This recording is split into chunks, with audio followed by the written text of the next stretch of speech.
The gospel lesson from St. Mark for this coming first Sunday in Lent tells us that after he was baptized, Jesus was driven by the Spirit into the wilderness where he was tempted for 40 days by the devil and where he was with the wild beasts and the angels who ministered to him.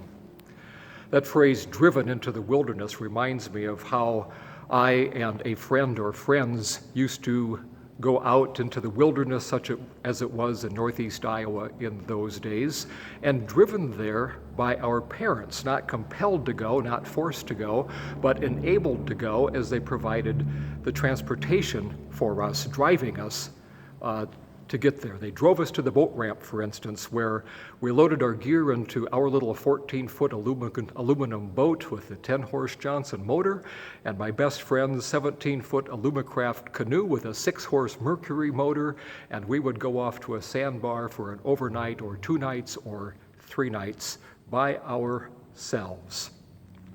Can't imagine parents doing that today, but some of the dangers that exist now were not so prevalent in those days, and there was a sense that kids grew up and were entrusted with more responsibility than we might expect of them or allow them now.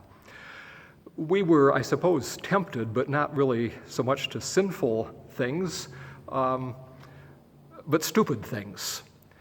And one thing, for instance, paddling across the channel of the Mississippi in that canoe at midnight, the moon was nearly full, it was bright, but it was still kind of a bonehead thing to do, and there were a couple of other instances that I won't even tell you about. I wouldn't admit to doing them now. They were just really dumb, but, we were kids.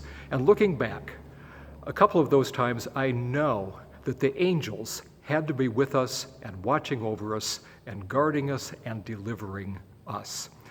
I invite you to think about times in your life when you have done something not very smart, or have gotten yourself into a situation or been in one not of your own doing when you were in trouble.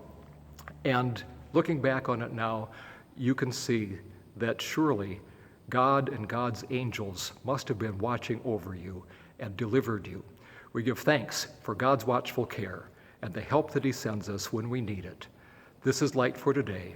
I am Pastor Mark Erlaub.